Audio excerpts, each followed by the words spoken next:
이제 빨리 이야기해 봅시다. 그 교회에서 말씀을 전합니다. 무슨 일이 있었습니까? 네, 시드. 저는 양복이 없었고 빌린 양복을 입고 교회 앞에 섰습니다. 설교 처음 30초 동안 말을 더듬었습니다. 말을 더듬고 있는데 예전에 느꼈던 똑같은 익숙한 성령님의 능력이 나타났습니다. 사도행전 1장 8절에 성령이 너희에게 임하시면 너희가 권능을 받고 내 증인이 되리라고 기록되어 있습니다. 저는 설교를 시작했고 제 자신이 한 번도 생각하지 못한 그런 것들을 타고난 능력으로 전하고 있는 제 자신을 발견했습니다. 그 여성의 꿈대로 한 사람이 자리에서 벌떡 일어나 소리를 지르더니 또 다른 사람이 그리고 청년들이 교회 앞으로 나와 회개하고 예수 그리스도를 영접하고 부흥이 일어났습니다. 그런데 예배가 끝날 무렵 그녀가 또 저에게 오더니 실제로 자신의 딸을 데려왔습니다. 그녀는 좋아요 마이크, 이것이 내 꿈의 마지막 부분이고 나는 이 순간을 기다려왔어요 라고 말했습니다. 그녀는 내 딸이 치유될 수 있도록 기도해 주세요 라고 말했습니다. 저는 그녀의 어린 딸을 보았습니다. 그녀는 쇠약한 손을 가지고 태어났습니다. 저는 신학교 훈련을 받지도 않았습니다. 저는 전문가가 아니었습니다. 불과 몇 주 전까지만 해도 저는 성령 침례가 무엇인지도 알지도 못했습니다. 저는 단지 간단한 기도를 했을 뿐입니다. 저는 그 여성의 딸 머리에 손을 얹고 예수님, 그녀의 딸을 고쳐주시옵소서. 지금 당장 고쳐주시니 감사합니다. 라고 말했습니다. 그리고 그녀의 쇠약한 손이 이렇게 뻗었습니다. 이제 제가 말씀드리자면 여러분은 축하의 함성이 있을 것이라고 생각할 것입니다. 그러나 그렇지 않았습니다. 하나님에 대한 두려움이 그곳에 자리 잡았기 때문에 마치 공포의 외침과 같았습니다. 사람들은 하나님이 얼마나 능력이 있으신지, 그분이 얼마나 실제적인지 알게 되었습니다. 저는 그 외침을 결코 잊지 않을 것입니다. 그것은 축하와 동시에 하나님에 대한 두려움이 섞인 것과 같았습니다. 그것은 믿을 수 없을 정도로 주권적인 하나님의 움직임이었습니다. 네, 지금 제가 말씀드리고 싶은 내용은 여러분이 믿기 어려울 것입니다. 그는 18세에 대학에 지나갑니다. 이런 만남과 체험을 가진 사람을 믿음에서 흔들 수 있는 것은 아무것도 없다고 생각할 수 있습니다. 그러나 제 생각에 많은 대학은 기독교인을 그들의 믿음에서 떨어뜨리도록 준비되어 있습니다. 교수들은 예수를 믿는 사람은 바보뿐이다 라고 말합니다. 불행하게도 마이크는 대학을 다니면서 숨은 악령에 사로잡혀 무신론자가 되었습니다. 그런데 하나님은 참 현명하십니다. 하나님은 그에게 룸메이트를 주셨습니다. 그 룸메이트에 대해 말씀해 주시겠습니까? 네, 시드, 저는 신성한 약속을 믿습니다. 제가 4살이었을 때 하나님은 계획을 가지고 계셨습니다. 제가 16살이었을 때 그분은 계획을 가지고 계셨고 제가 청년이 되었을 때 그분의 계획이 다시 나타나는 것을 보았습니다. 저는 무작위로 이사하고 룸메이트를 배정받았습니다. 룸메이트는 결국 아이비 리그에서 교육을 받은 신학자가 되었습니다. 생물학 교수가 모든 의심의 씨앗을 뿌렸음에도 불구하고 말입니다. 저는 그러한 의심의 씨앗을 다루고 있는 학생들이 이 나라 전역에 많이 있다고 믿고 있습니다. 그것은 당신의 영과 혼을 침범할 때까지 암세포가 하나씩 자라나는 것과 거의 같은 역할을 합니다.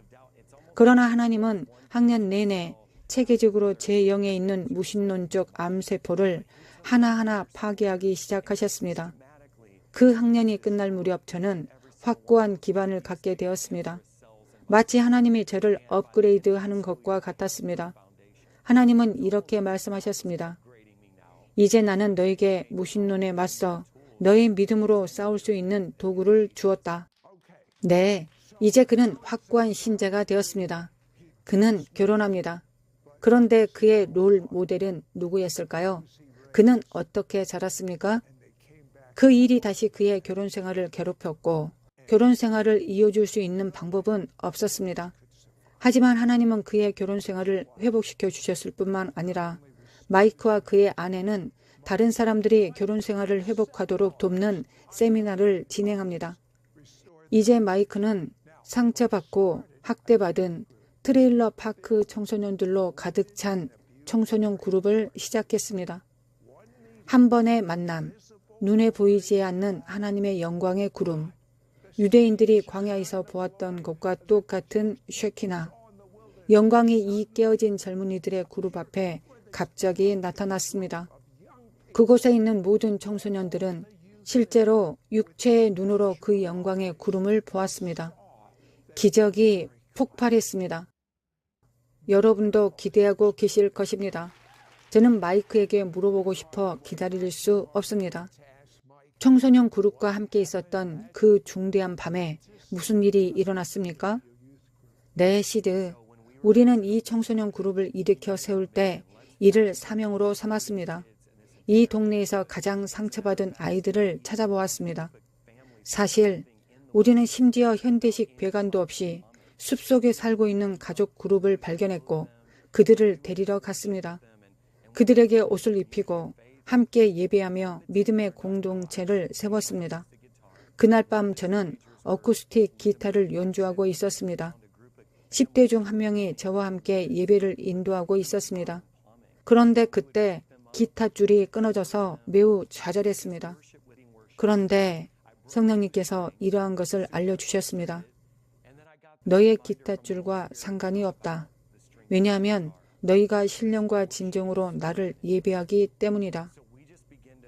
우리는 계속해서 같은 후렴구를 부르기 시작했습니다. 저는 계속하십시오. 계속하십시오. 라고 말했습니다. 저는 20대 청중들을 바라보고 있었습니다. 그들의 가족으로부터 온 모든 역기능과 고통을 알고 있지만 그들에게서 나오는 순수한 예배가 있었습니다. 그것은 단지 순수했습니다. 그들에게는 아무것도 없었습니다.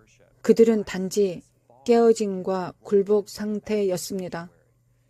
저는 무대에 앉아 있었고 함께한 다른 한 명이 있었고 우리는 예배를 인도하고 있었습니다. 안개가 성전 뒤쪽으로 굴러가기 시작하는 것을 보았습니다.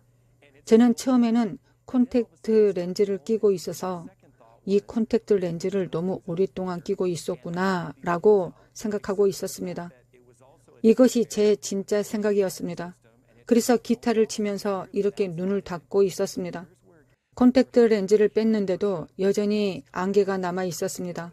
그러다가 갑자기 안개가 더 깊은 곳으로 굴러가기 시작했습니다. 두 번째로 든 생각은 어쩌면 건물에 불이 붙은 것 같은데 이 아이들을 내보내야 할 것 같아 라는 생각이 들었습니다. 우리가 있던 그곳은 소방 시스템을 갖춘 어린이집이었는데 알림 경고가 터지지 않았습니다. 분명히 불은 아닌데 여기서 이상해졌습니다. 갑자기 안개가 더 짙어지자 옆에서 예배를 인도하고 있는 소녀가 마이크 목사님, 저것이 보이시나요? 라고 말했습니다.